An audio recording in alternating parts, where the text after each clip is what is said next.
ચાલો નમસ્કાર વિદ્યાર્થી મિત્રો। તો આપણે ગયા લેક્ચરમાં વિજ્ઞાન ધોરણ 9 ચેપ્ટર નંબર 14 નૈસર્ગિક સ્ત્રોતોની વાતો કરતા હતા, બરોબર।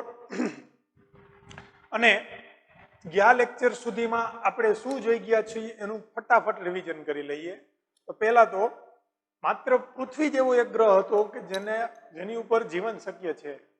શું કામ છે? તો કે એમાં સજીવોને યોગ્ય જરૂરી એવું વાતાવરણ મળે છે, સજીવો માટે જરૂરી એવો ખોરાક માટેના સ્ત્રોતો મળે છે, બરોબર, ઉર્જા મળે છે સૂર્યમાંથી, અને અતિ મહત્વની વાત કે પાણી પણ એક નૈસર્ગિક સ્ત્રોતના સ્વરૂપમાં પ્રાપ્ય છે, અને જેથી જ આપણે સજીવોની જે સામાન્ય જરૂરિયાતો છે એની પૂર્તિ થઈ શકે છે અને કહી શકીએ કે પૃથ્વી પર જીવન શક્ય છે। એના સિવાય જોયું હતું કે નૈસર્ગિક સ્ત્રોતોમાં શેનો સમાવેશ થાય? તો કે મૃદાવરણ, જલાવરણ અને વાતાવરણ, આ ત્રણેય ભેગા થઈ અને શું બનાવે? તો કે સજીવોની જીવનની સંભાવના શક્ય બનાવે। એ જીવનની સંભાવના શક્ય આ ત્રણેય મળીને બને છે, તો એને આપણે શું કહી છીએ? જીવાવરણ કહી છીએ। અને સજીવોની સંભાવના શક્ય બને એટલે શું? તો કે આ ત્રણ વસ્તુ તો હશે જ, માથે એક સજીવ ઉમેરાશે એટલે એ બધા જ નો સમાવેશ કેમાં થશે? જીવાવરણમાં થશે। તો અહીંયા સુધી જોયું હતું। અને જીવાવરણના જૈવિક ઘટક અને અજૈવિક ઘટક એમ બે ભાગ પડે છે। જૈવિક ઘટકમાં સજીવો આવશે, વનસ્પતિ છે, પ્રાણીઓ છે, સૂક્ષ્મજીવો છે વગેરે, બરોબર। અને અજૈવિક ઘટકમાં શું આવશે? તો કે અજૈવિક ઘટકમાં આપણે ભૂમિ છે, જમીન છે, પાણી છે, હવા છે, આ બધાનો સમાવેશ થશે અને આપણે જોઈ ગયા, બરોબર। બીજું કે આબોહવાના નિયંત્રણમાં આપણું વાતાવરણ છે એ એક મહત્વની ભૂમિકા ભજવે। વાતાવરણ છે એ પૃથ્વીની ચારે બાજુ વીંટાયેલું છે અને એ આબોહવાનું નિયંત્રણ મતલબ કે તાપમાનનું સંતુલન જાળવવા માટે એક અગત્યની ભૂમિકા ભજવે છે, એ પણ જોઈ ગયા। અને બીજું કે પવન કેવી રીતે ઉત્પન્ન થાય છે એની પણ આપણે માહિતી મેળવી લીધી। હવે આજનો ટોપિક ચાલુ કરતા પહેલા અમુક પ્રશ્નો છે, એ પ્રશ્નો આપણે સોલ્વ કરી જેથી કરીને આપણે આગળનું જ્ઞાન વધારે તાજું થઈ જાય। પહેલો પ્રશ્ન છે, શુક્ર અને મંગળ ગ્રહો પર આપણાથી વાતાવરણ અલગ છે, શું કામ? કેવી રીતે? આપણે જાણીએ કે શુક્ર અને મંગળ ગ્રહ ઉપર આપણાથી વાતાવરણ કેમ અલગ છે? તો કે શુક્ર અને મંગળ ગ્રહ પર કાર્બન ડાયોક્સાઇડનું પ્રમાણ કેટલું છે? 95% થી 97%। કેટલું છે? 95% થી 97%। જ્યારે પૃથ્વી પર CO2 એટલે કે કાર્બન ડાયોક્સાઇડનું પ્રમાણ એપ્રોક્સ અંદાજિત કેટલું છે? 0.03%। તો આ છે એનો મેન તફાવત છે કે જેથી આપણે કહી શકીએ કે શુક્ર અને મંગળ જેવા ગ્રહો અને પૃથ્વી એકબીજાથી વાતાવરણ ભિન્ન છે એકબીજાથી। એના સિવાય પૃથ્વી ઉપર શું આવેલું છે? તો કે પૃથ્વી ઉપર નાઇટ્રોજન, ઓક્સિજન આવા જેવા વાયુઓ આવેલા છે।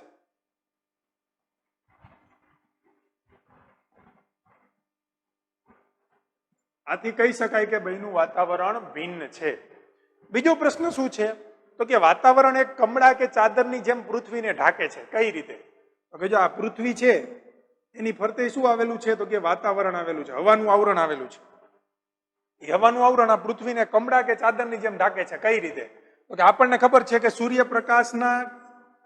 સૂર્યના કિરણો, બરોબર, સૂર્યના કિરણો જ્યારે પૃથ્વી સુધી પહોંચે છે તો એને વાતાવરણમાંથી પસાર થવું પડે, અને વાતાવરણમાં શું છે? તો કે હવા છે, અને હવા છે એ ઉષ્માની કેવી છે? મંદ વાહક છે।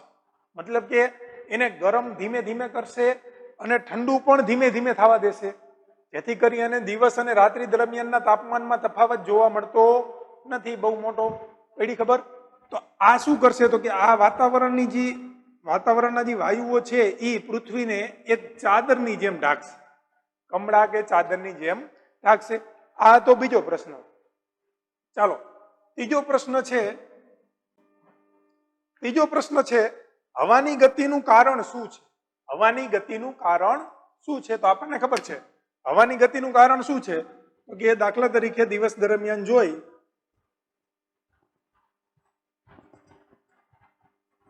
દરિયો અને જમીન. દિવસ દરમિયાન શું થાય?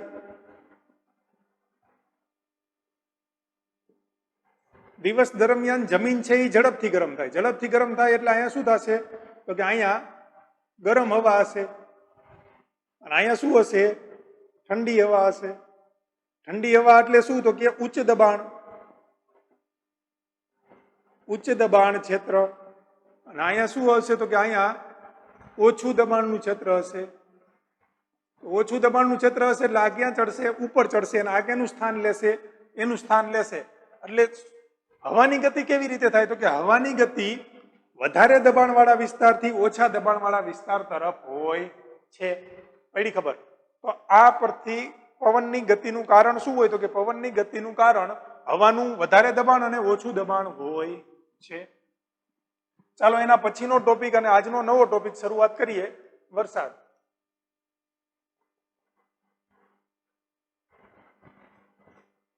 પણ વરસાદ પહેલા આપણે એક પ્રવૃત્તિ જોવાની છે. પ્રવૃત્તિ નંબર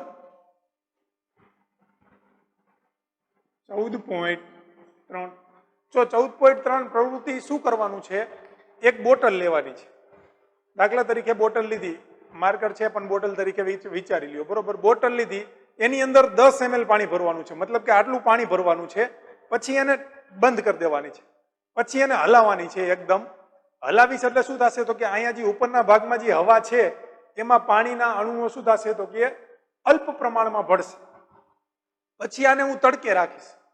થોડીક વાર તડકે રાખવાની છે. તડકે રાખીશ એટલે શું થશે? જે પાણીની જે ઉપર હવા હતી એ પાણીની બાષ્પથી સંતૃપ્ત થઈ જશે. બાષ્પીભવન થશે. તડકે રાખીશ એટલે પાણી ગરમ થશે તો ઉપર ચડશે. એટલે જે હવા છે એ શું થઈ જશે? તો કે હવા છે એ પાણીથી સંતૃપ્ત થઈ જશે. પાણીની બાષ્પથી સંતૃપ્ત થઈ જાય. હવે શું કરવાનું છે? તો કે હવે ઢાંકણું ખોલવાનું નથી. બીજી એક અગરબત્તી લેવાની છે. પછી ઢાંકણું ખોલવાનું છે અને અગરબત્તીનો ધુમાડો છે એ અંદર જાય એવી રીતે મેક્સિમમ ધુમાડો અંદર જાય એવી ટ્રાય કરવાની છે. ફરી પાછું એક જોરથી બંધ કરી દેવાનું. એટલે હવે અંદર શું છે? પાણી છે અને અગરબત્તીનો ધુમાડો છે. હવે શું કરવાનું? તો કે ફરી પાછું જોરથી હલાવવાની છે. જોરથી હલાવવાની છે. રાખી મૂકવાની છે. ફરી પાછી જોરથી હલાવવાની છે. પછી શું કરશું? તો કે પછી આપણે એને આમ જોરથી દબાવશું. આ બે હથેળી વચ્ચે રાખી અને આમ જોરથી દબાવીશ અને છોડી દઈશ. ફરી પાછું દબાવીશ અને છોડી દઈશ. આવી પ્રવૃત્તિ કરવાની છે. આના લીધે આપણને શું નિષ્કર્ષ મળશે? તારણ શું મળશે? જોઈએ આપણે. એનો પહેલો પ્રશ્ન એવો છે કે તમે અવલોકન કર્યું કે શીશીની અંદર રહેલી હવા ક્યારે ધુમાડો જણાય છે? તો જો આમ હું દબાણ આપીશ ને તો અંદર ધુમાડો હોય ને એ કેવો થઈ જશે? અદ્રશ્ય થઈ જશે. પણ દબાણ છોડી દઈશ ને તો વળી પાછો ધુમાડો દેખાશે.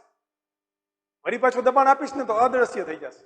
આવું શું કામ થાય છે? તો કે આવું ધુમાડામાં આપણને ખબર છે ઘન કાર્બનના કણો હોય.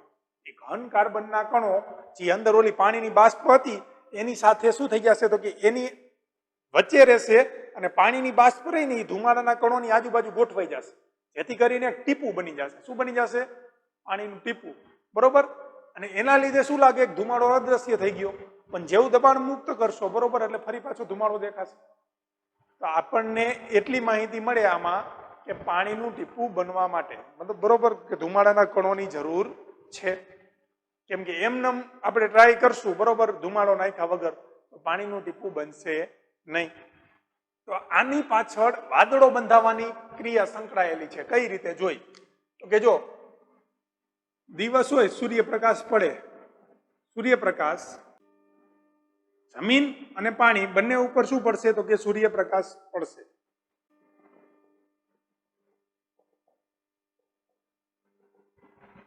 હવે જો શું થાય? તો કે હવે આ જે પાણીના કણો છે એની સપાટી ઉપર સૂર્યપ્રકાશ પડશે એટલે આનું શું થશે? તો કે આનું બાષ્પમાં રૂપાંતર થશે, જેને આપણે બાષ્પીભવન કહી. અહીંયા શું થશે? તો કે અહીંયા પાણીનું બાષ્પમાં રૂપાંતર થશે. બાષ્પમાં રૂપાંતર થશે અને એ ક્યાં ચડશે? તો કે હવાની ઉપર તરફ જશે. હવે અહીંયા શું થશે? તો કે બાષ્પ ગરમ હવા સાથે ભળશે. બાષ્પ પ્લસ ગરમ હવા બાષ્પ ગરમ હવા સાથે ભળશે એટલે આ ક્યાં જશે તો કે વધુ ઊંચાઈએ જશે, વધુ ઉપર તરફ જશે એટલે શું થશે તો કે જેમ જેમ ઉપર તરફ જાય એમ બાષ્પ છે એ શું થશે તો કે ગરમ હવા સાથે ભળતી જશે અને હવામાં ઊંચે સુધી જશે. હવે શું થશે તો કે હવે અહીંયા સંઘનનની ક્રિયા થશે, મતલબ કે ઠંડુ પડશે.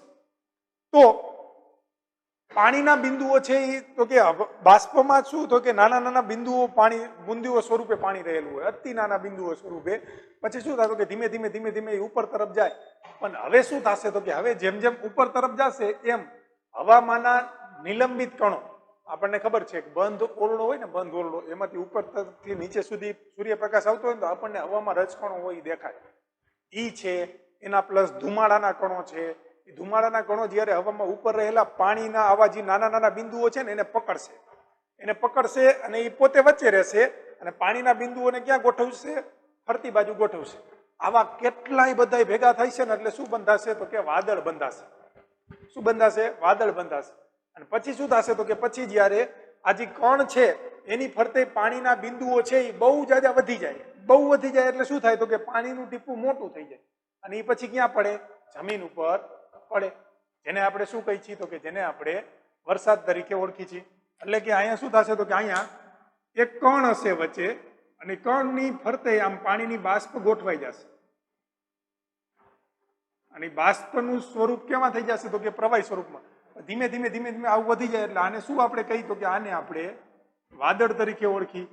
બહુ જાજા કણો અને બાષ્પ એકઠી થઈ જાય એટલે વાદળ તરીકે ઓળખી. અને પછી શું થશે તો કે પછી સંઘનન, એટલે કે બહુ ઠંડુ પડશે અને કદમાં વધારો થશે. ઠંડુ પડશે ને કદમાં વધારો થશે એટલે આ શું તો કે આ વરસાદ સ્વરૂપે પડશે. વરસાદ સ્વરૂપે જમીન ઉપર આવશે. શું થાય છે ફરીથી એકવાર જોઈ લઈએ તો શું થાય તો કે પાણી છે એ દિવસ દરમિયાન ગરમ થાય. ગરમ થાય એટલે બાષ્પમાં રૂપાંતર થાય. બાષ્પમાં રૂપાંતર થશે એટલે એ શું થશે તો કે બાષ્પમાં રૂપાંતર થશે તો એ ગરમ હવા સાથે ભળી અને વાતાવરણમાં વધુ ઊંચાઈએ જશે. વધુ ઊંચાઈએ જશે એટલે શું થશે તો કે વધુ ઊંચાઈએ જશે એટલે બાષ્પ છે એ ઠંડી પડશે. બાષ્પ ઠંડી પડે એટલે શું કરશે તો કે ઈ ફરી પાછી કેમાં તો કે નાના નાના નાના નાના નહિવત એવા બિંદુમાં ફેરવાઈ જશે પાણીના. અને ઈ શું કરશે તો કે ઈ હવામાંના રજકણો છે, બીજો ધુમાડો છે, બરોબર, ધુમાડાના ઘન કણો છે એની ફરતે ગોઠવાઈ જશે આમ.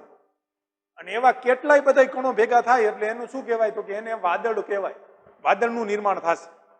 અને એ વાદળનું નિર્માણ થાય અને શું થાય તો કે જો આ કણો છે એની ફરતે નાના નાના ટીપા બાંધતા જાય પછી જ્યારે એટલું બધું બાજી જશે કે એનું કદ વધી જશે એને આપણે ઈ ક્યાં પછી પડશે? જમીન ઉપર પડશે. કદ વધી જશે એટલા માટે તો જમીન ઉપર પડે છે, જેને આપણે શું તો કે જેને આપણે વરસાદ સ્વરૂપે ઓળખી છીએ. કેટલીક વખત શું થાય તો કે કેટલીક વખત અહીં તાપમાન ઓછું હોવાના કારણે, જો તાપમાન ઓછું હોય તો ઠંડી વધારે હોય અને અહીંયા તાપમાન ઓછું હોય છે તો શું થશે તો કે આ કણ છે એ બરફમાં રૂપાંતર થઈ જશે અને ઈ નીચે પડશે તો આપણે એને શું કહી છીએ તો કે આપણે એને હિમવર્ષા તરીકે ઓળખી છીએ. એવી તો કે હિમવર્ષા કઈ અથવા તો કરા પડ્યા એમ કહીએ. તો કરા પડ્યા એટલે શું તો કે કાંઈ ન હોય, ઉપર સંઘનનની પ્રક્રિયા થાય અને એ સંઘનનની પ્રક્રિયા દરમિયાન શું થાય તો કે સંઘનનની પ્રક્રિયા દરમિયાન જો અહીંયા તાપમાનમાં બહુ જાજો ઘટાડો જોવા મળે તો આપણે એને શું કહી શકીએ તો કે આપણે એને એમ કહી શકીએ કે પાણી છે એ બરફમાં રૂપાંતર થઈ જશે અને એ નીચે પડશે. પડી ખબર? હવે આના પરથી આપણને નીચે બે પ્રવૃત્તિ આપેલી છે અને પ્રવૃત્તિ ઉપરથી આપણે અમુક જવાબ આપવાના છે. પહેલા તો દાખલા તરીકે કોઈ જગ્યાએ વરસાદ પડે છે અને તમારે એ વરસાદનું માપ લેવું છે. કેટલા ઇંચ વરસાદ પડ્યો? જો આવી કેટલી વાર ખબરો સાંભળતા હોય તમે ટીવીમાં કે 2.5 ઇંચ વરસાદ પડ્યો, 3 ઇંચ વરસાદ પડ્યો, બરોબર, 2 ઇંચ વરસાદ પડ્યો. તો આનું માપ કેવી રીતે મેળવે તો કે એના માટે એક ખુલ્લું વાસણ, બરોબર, કે જેમાં નીચેથી લઈ અને ઉપર સુધીની સપાટી કેવી હોય? સરખી હોય અને તળિયું કેવું હોય તો કે મોટા ભાગે સમતલ હોય એવું વાસણ પસંદ કરી અને એવી જગ્યાએ મૂકવાનું કે જ્યાં પાણીનો વરસાદ સાથેનો સીધો સંબંધ હોય, બીજું ક્યાંયથી પાણી આવતું હોય નહીં.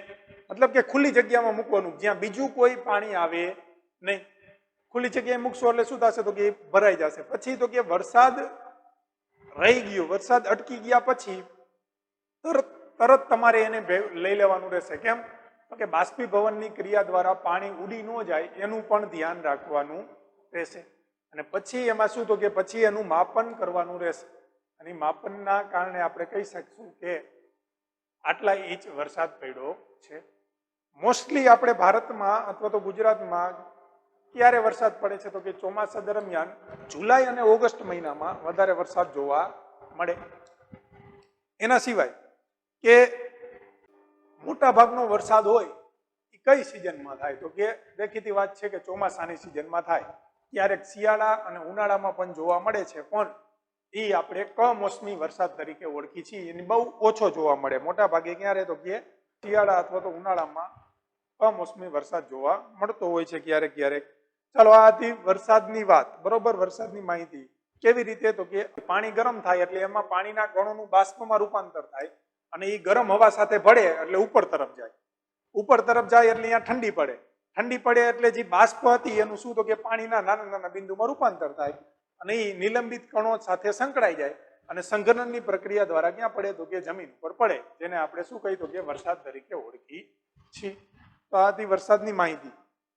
હવે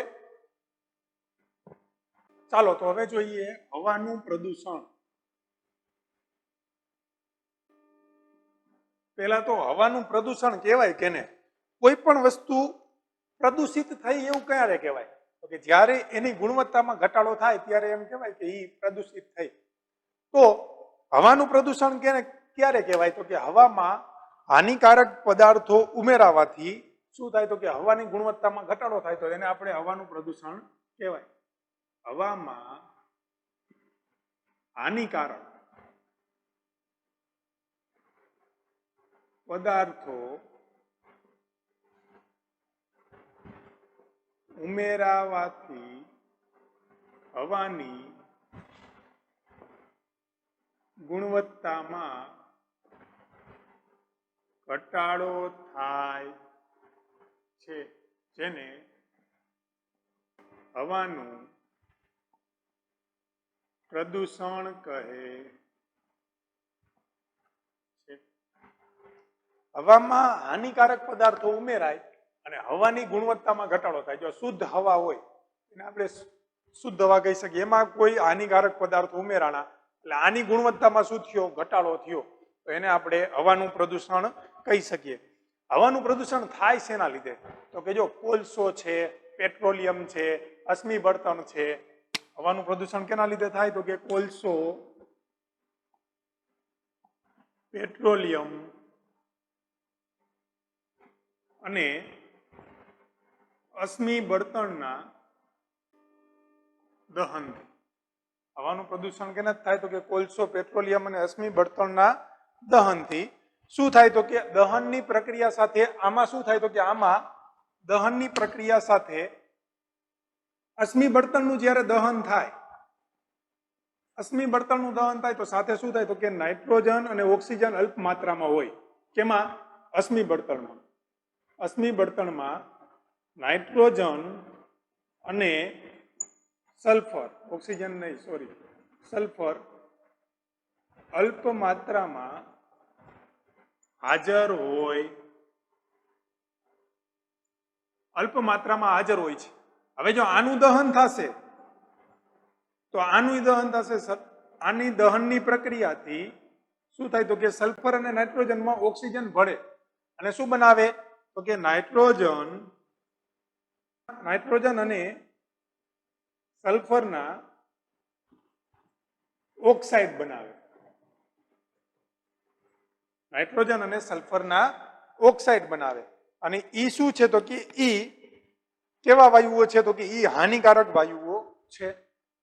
આ કેવા વાયુઓ છે? હાનિકારક વાયુ છે. જે હવામાં ભળશે તો એની કંઈક હાનિકારક અસર થશે. હમણાં આપણે જોઈ કેવી કેવી અસર થાય. તો આ સલ્ફર અને નાઇટ્રોજનના ઓક્સાઇડ છે, NO2 NO3 બરોબર. એવી રીતે SO2 SO3 આ બધા ઓક્સાઇડ છે એ હવામાં ભળશે અને હવામાં ભળશે એટલે એને શું કહેવાય તો કે એને હવાનું પ્રદૂષણ થયું એમ કહેવાય. બરોબર, હવાની ગુણવત્તામાં ઘટાડો થયો એમ કહેવાય. કેવી રીતે થશે તો કે અશ્મિ બળતણ છે. અશ્મિ બળતણ એટલે શું તો કે અશ્મિ બળતણ એટલે તમે ધોરણ 8 માં શીખી ગયા, 5મો પાઠ આવતો, બરોબર. અશ્મિ બળતણ એટલે શું? તો કે અશ્મિ બળતણ એટલે કોઈ સજીવો છે, એ સજીવો જ્યારે કોઈ જમીન નીચે દટાઈ જાય, જમીન અથવા તો સમુદ્રની નીચે દટાઈ જાય અને લાખો કરોડો વર્ષો પછી એનું શેમાં રૂપાંતર થાય? તો કે એનું બળતણમાં રૂપાંતર થાય.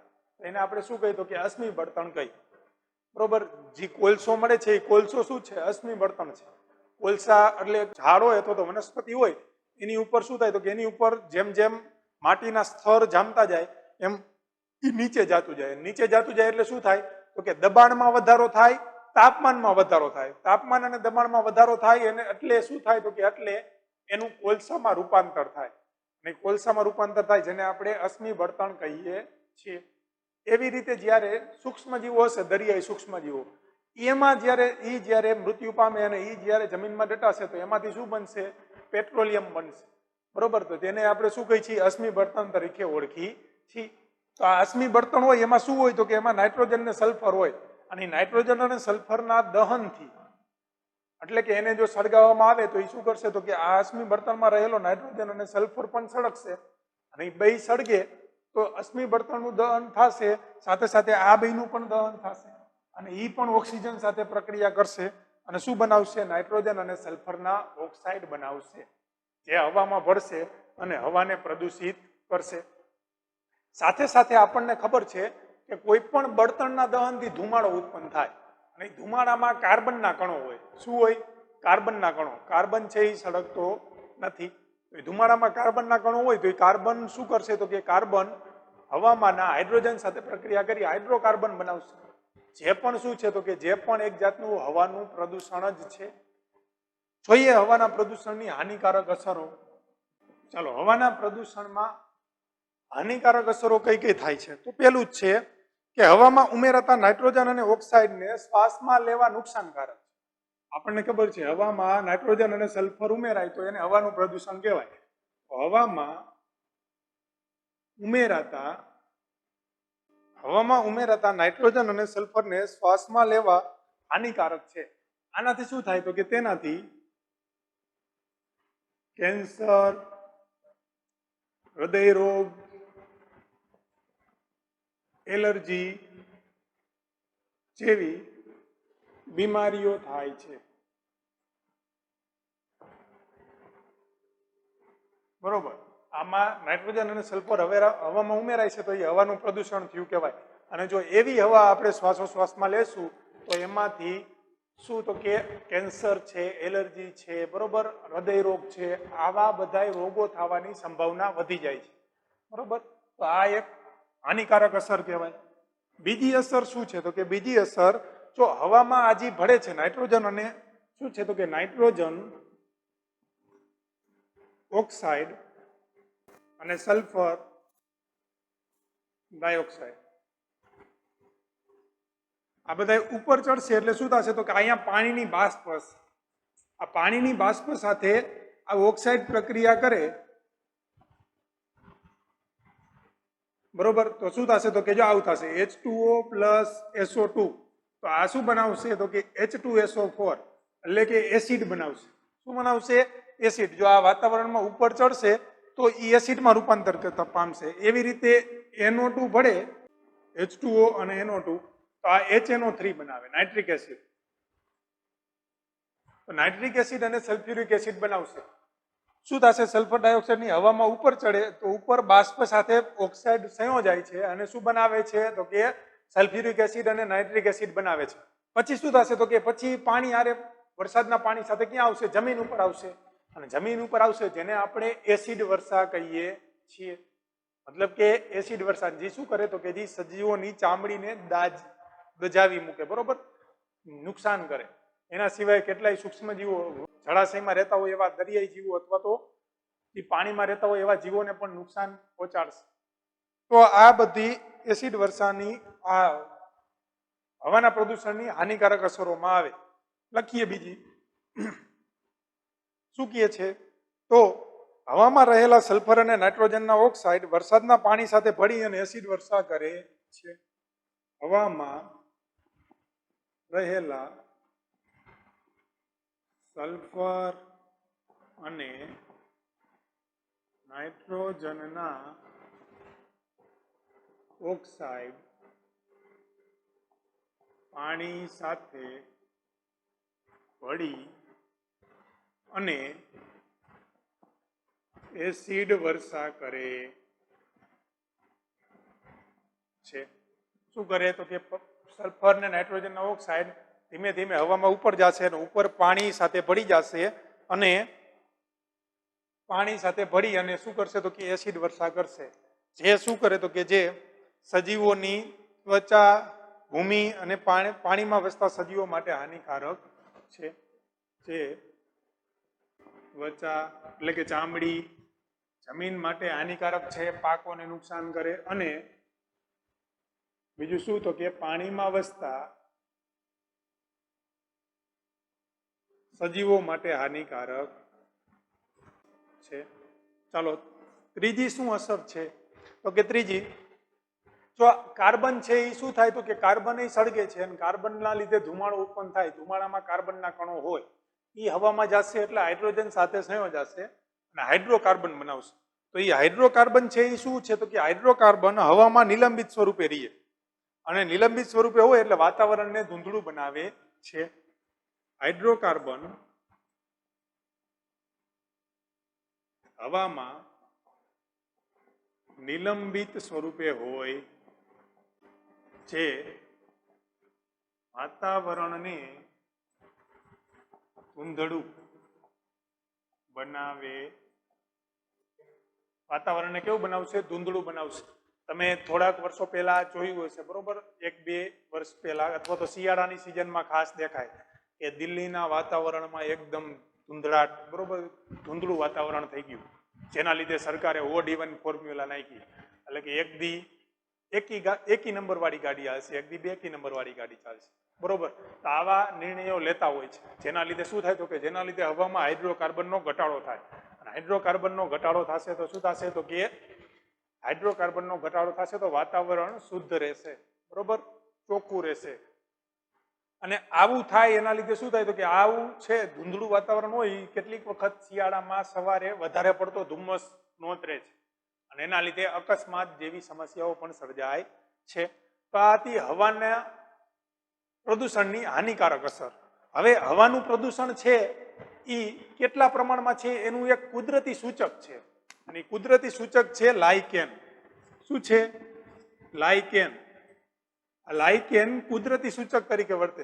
આ લાઇકેન શું છે તો કે જો કેટલીક વખત તમે ઝાડ હોય, ઝાડના થડની ફરતે તમે સફેદ કલરનું એક પોપટી જેવું આવરણ દેખાણું હોય છે. સફેદ એ છે, કેટલીક વખત લીલા કલરનું પણ હોય. તો એ શું છે તો કે એ લીલય નથી અને ફૂગય નથી. એ લીલ અને ફૂગને જોડતી એક જાતની વનસ્પતિનો સમૂહ છે. લીલ અને ફૂગને જોડતી વનસ્પતિનો સમૂહ છે. જે શું તો કે જે વનસ્પતિની છાલ ઉપર ઉગે છે, એના સિવાય પથ્થર ઉપર પણ કેટલીક વખત જોવા મળે. તો એ શું છે તો કે એ લાઇકેન છે. અને આ લાઇકેન રહ્યું ને એ કુદરતી સૂચક તરીકે વર્તે છે, ઇન્ડિકેટર, બરોબર, કુદરતી ઇન્ડિકેટર, પ્રદૂષણનું ઇન્ડિકેટર તરીકે વર્તે. કઈ રીતે તો કે જો લાઇકેનનું પ્રમાણ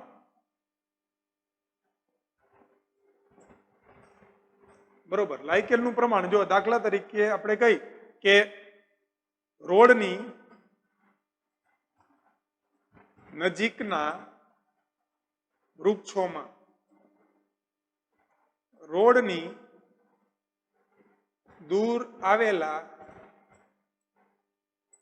વૃક્ષોમાં, તો રોડની નજીક આવેલા વૃક્ષોમાં લાઇકેનનું પ્રમાણ કેવું હશે તો કે લાઇકેનનું પ્રમાણ ઓછું હશે. જ્યારે રોડની દૂર આવેલા વૃક્ષોમાં લાઇકેનનું પ્રમાણ કેવું હશે? વધુ હશે. એટલે કે રોડની નજીક આવેલા છે ને એ વૃક્ષોમાં લાઇકેનનું પ્રમાણ કેવું જોવા મળશે? ઓછું. એની ડાળી ઉપર સફેદ કલરના પોપટી જોવા નહીં મળે. જ્યારે તમે જો અત્યારે ગામડે ગયા હોય ત્યાં ક્યાંક વાડીમાં ક્યાંક જે વૃક્ષો હોય તો એની ફરતે આવી લાઇકેન જોવા મળશે, વધારે પ્રમાણમાં જોવા મળશે આના કરતા. એની ખબર? તો એ શું દર્શાવે છે તો કે જ્યાં વાતાવરણમાં સલ્ફર હોય, સલ્ફર કયો હોય? સલ્ફર. સલ્ફર હોય ત્યાં લાઇકેનનું પ્રમાણ કેવું હોય? ઓછું હોય છે. સલ્ફર હોય ત્યાં લાઇકેનનું પ્રમાણ ઓછું, એટલે જો રોડની નજીક વાહનો હોય તો વાહનોના ધુમાડાના લીધે અહીંયા શું હોય, સલ્ફરનું પ્રમાણ વધારે હોય. અહીંયા વૃક્ષો ઉપર લાઇકેન જોવા મળશે નહીં. જ્યારે દૂર આવેલા છે ત્યાં લાઇકેન જોવા મળશે. એના સિવાય પણ જો રોડની નજીક આવેલા વૃક્ષો હોય ને એમાં એક બાજુની ડાળી જે રોડ તરફ હોય, દાખલા તરીકે આલી બાજુ રોડ છે તો આલી બાજુની ડાળી અને આલી બાજુની ડાળી, એ બે ડાળીમાં પણ લાઇકેનનો તફાવત જોવા મળશે. આમાં હશે પણ અલ્પ માત્રામાં હશે, આમાં તો સાવ જોવા મળશે જ નહીં. પડી ખબર? તો આ રીતે લાઇકેન છે એ કુદરતી સૂચક તરીકે વર્તે છે, એટલે કે એ જાણ આપે છે કે અહીંયા સલ્ફરનું પ્રમાણ કેટલું છે. બરોબર? તો આ હતી હવાના પ્રદૂષણની વાત. અહીંયા સુધી રાખીએ. બરોબર? આવતા લેક્ચરમાં આપણે પાણી એક અદ્ભુત પ્રવાહી ભણશું.